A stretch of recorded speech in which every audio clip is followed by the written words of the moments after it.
masuk. Pemirsa Sultan TV masih bersama dengan Kang Yanu Setiawan nih, atau Kang YS nih tadi yang mau disapanya, masih berbincang-bincang tentang peran dari Bawaslu itu sendiri. Kalau tadi kita sudah membahas tentang bagaimana Bawaslu ini menjaga kondusivitas pemilu. Nah, selanjutnya kita akan berbincang lebih dalam lagi terkait bagaimana mewujudkan pemilu yang sehat. Nah, sejauh mana nih Kang, menurut Akang transparansi dan akuntabilitas Bawaslu yang dapat menjadi instrumen untuk menciptakan kepercayaan masyarakat terhadap integritas pemilu? Ya, pemilu itu satu peristiwa reguler sebetulnya yang berjalan dan sudah kita lakukan sebagai satu bangsa ya, itu dalam beberapa periode. Jadi pemilu itu bukan hanya terjadi di tahun 2024 ini, dan semuanya itu berjalan dengan baik-baik saja, kan begitu sampai hari ini ya, walaupun ada beberapa masukan, kritik, tapi pemilu berjalan gitu kan. Nah, 2024 ini kewibawaan pemilu itu justru menurut saya malah ya, kalau tadi bicaranya pemilu sehat ya,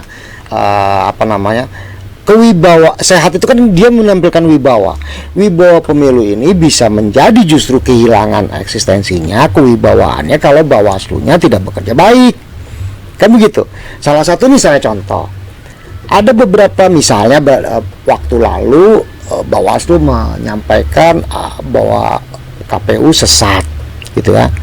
Nah, menurut saya kan ini pernyataan-pernyataan yang tidak diperlukan ya, itu akan meruntuhkan kewibawaan penyelenggaraan pemilu gitu loh, sehingga publik kemudian terstimulasi untuk menganggap rendah kinerja dari penyelenggara pemilu, dalam hal ini KPU.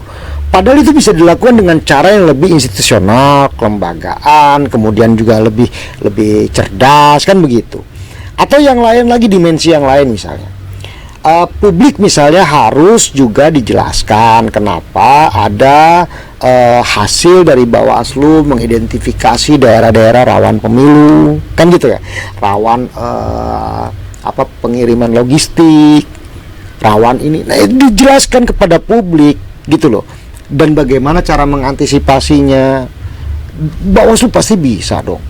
Yang banyak kita dengar dari yang dilakukan oleh Bawaslu, mohon maaf ya, yang kalau misalnya saya harus bertanya lah, misalnya apa aja sih yang sudah dikeluarkan oleh Bawaslu untuk mengedukasi publik agar pemilu ini memiliki kewibawaan yang lebih tinggi gitu loh. Jadi orang itu memandang pemilu 2024 ini sebagai sebuah momentum dia untuk berpartisipasi secara lebih baik, karena ada heroism yang muncul. Saya terlibat di dalam penyelenggaraan negara, kan gitu, penyelenggaraan negara gitu ya, dalam hal ini mengikuti pemilu. Nah, itu kan nggak dilakukan oleh Bawaslu. Yang kita dengar kalau misalnya kita membaca dari beberapa aktivitas gitu ya, dari beberapa berdiskusi dengan beberapa kelompok masyarakat, susah kok ditemuinya komisioner Bawaslu ini, karena mereka banyak sekali melakukan aktivitas-aktivitas yang berada dalam satu ruang tertutup.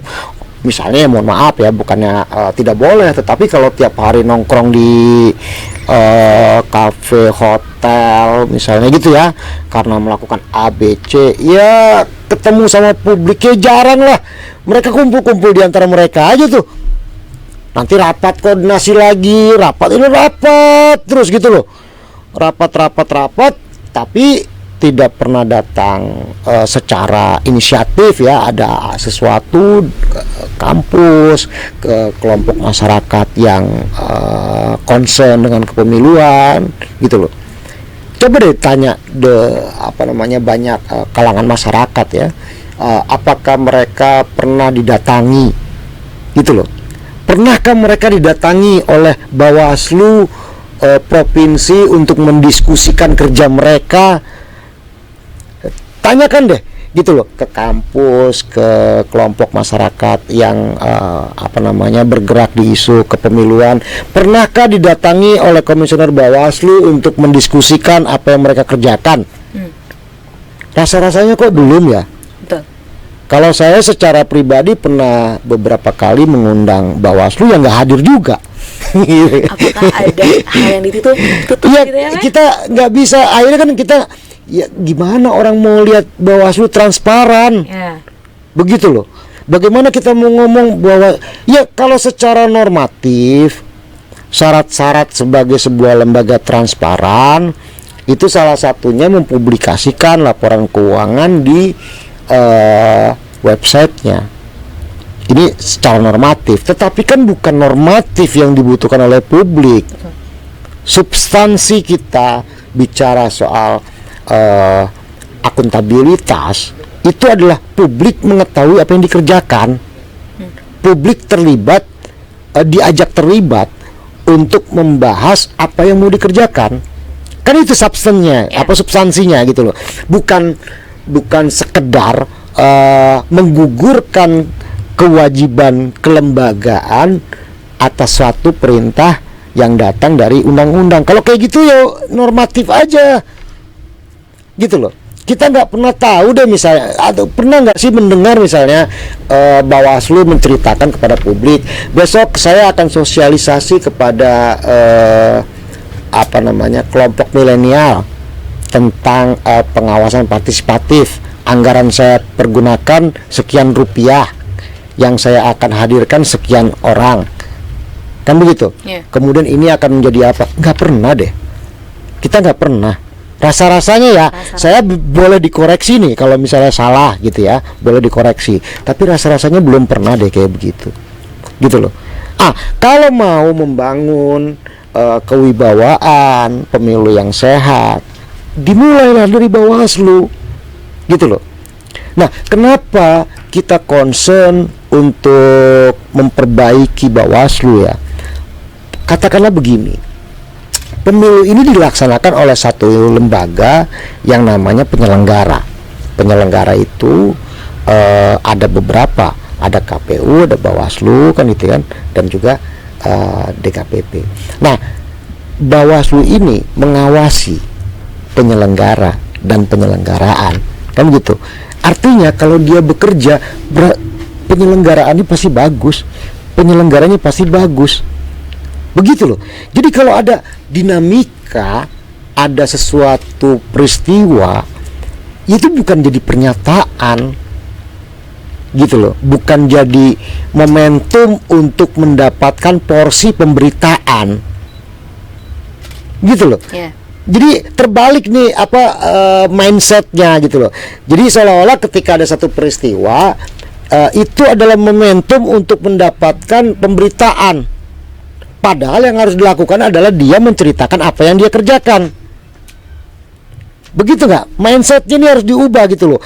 Bawaslu harus memiliki mindset, dia harus menceritakan apa yang dia kerjakan kepada publik, sehingga publik secara kasat mata bisa melihat apa yang sudah dilakukan oleh Bawaslu, sehingga publik bisa mendapatkan keyakinan pemilu ini akan sehat karena diawasi dengan sungguh-sungguh.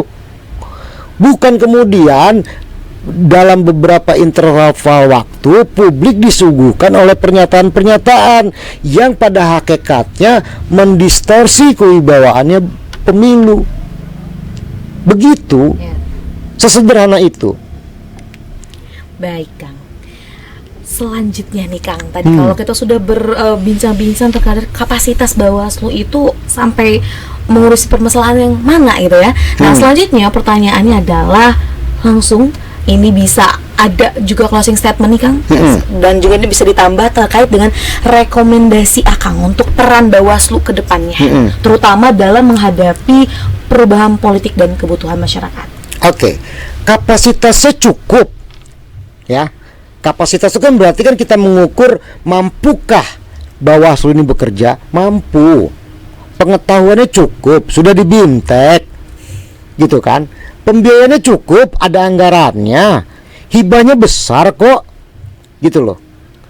Dan kalau kita mau lihat ya, secara akumulatif, pembiayaan pemilu termasuk pembiayaan pengawasan pemilu, setiap periode pemilu itu bertambah. Setiap periode pemilu itu bertambah, tidak pernah berkurang. Dan Bawaslu kalau mau kita bilang ya, memiliki anggaran cukup banyak, sangat banyak. Makanya dia bisa pakai tempat-tempat yang nyaman untuk melakukan kegiatannya. Tetapi kalau kita mau lihat secara objektif, perbandingan antara pembiayaan dengan apa yang dia kerjakan ini masih jomplang. Laporan yang kita terima atau yang kita baca berdasarkan situs resmi itu hanya berapa putusan. Bayangkan kalau negara ini membiayai Bawaslu untuk melahirkan hanya, kalau saya tidak salah, 3 putusan di websitenya Bawaslu Banten, baru 3 putusan. Berarti logikanya kita ini membiayai Bawaslu untuk melakukan 3 kerja itu aja. Selebihnya apa? Ya membuat pernyataan. Emang buat pernyataan pakai biaya? Kan enggak dong, kalau cuma ngomong-ngomong gitu doang kan enggak pakai biaya. Betul. Begitu loh. Nah, jadi kalau bilang kapasitas cukup, pembiayaan cukup gitu kan, kepercayaan publik cukup, tapi kan semuanya luntur nih, gitu loh. Hari ini mungkin teman-teman survei deh, tanya ke masyarakat, menurut masyarakat Bawaslu sudah bekerja apa belum sih? Sudah optimal apa belum? Yakin saya jawabannya itu pasti di atas 50%. Saya belum melakukan survei ya, gitu loh. Karena memang bukan tugas saya juga buat survei tentang kinerja Bawaslu, kan begitu. Dan lagi-lagi jangan dibebani masyarakat. Ada perspektif yang salah ya, seolah-olah kegiatan dan kehidupan berdemokrasi, kegiatan kepemiluan itu menjadi tanggung jawabnya masyarakat. Bukan, itu tanggung jawabnya penyelenggara. Masyarakat itu mendapatkan hak berdemokrasi, ikut pemilu, menjalankan kewajibannya untuk melakukan perintah konstitusional, memilih, gitu kan ya, baik itu presiden, DPR atau DPRD. Itu haknya. Nah, sehingga kalau mau dibilang closing statement ya, saya berharap Bawaslu merubah karakter kelembagaannya, ya.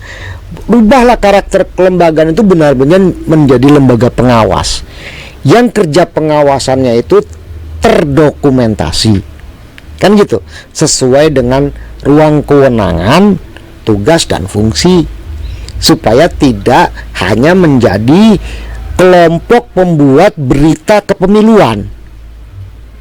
Bukan Bawaslu tugasnya untuk menjadi kelompok pembuat berita kepemiluan, tetapi mereka adalah lembaga yang oleh undang-undang, peraturan perundang-undangan diberikan tugas secara khusus untuk melakukan pengawasan pemilu.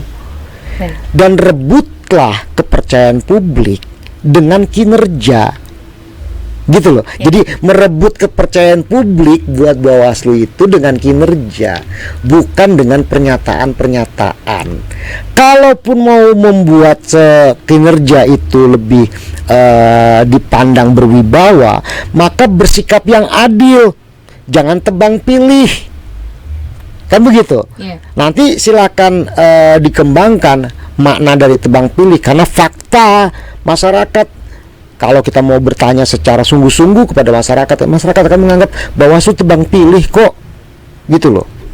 Ada yang diberikan peringatan, ada yang tidak, dan seterusnya dan sebagainya. Baik. Saya kira begitu ya. Baik, terima kasih nih Kang Yanu Setiawan, yang tadi kita sudah berbincang panjang terkait dengan peran Bawaslu itu sendiri. Di sini dapat saya simpulkan bahwa tentunya Badan Pengawas Pemilu ini bukan hanya sekadar untuk melakukan pengawasan, namun juga perlu ada produk yang dapat masyarakat akses untuk dapat mengetahui kinerjanya. Dengan begitu tentunya penyelenggaraan pemilu ini akan berlangsung dengan semestinya. Baik, pemirsa Sultan TV, itu dia yang bisa kami sampaikan. Kurang lebihnya mohon maaf. Terima kasih telah bersama kami di Bincang hari ini. Saya, Raldo Rida, dengan kru yang bertugas pada hari ini pamit undur diri. Wassalamualaikum warahmatullahi wabarakatuh. Waalaikumsalam warahmatullahi wabarakatuh.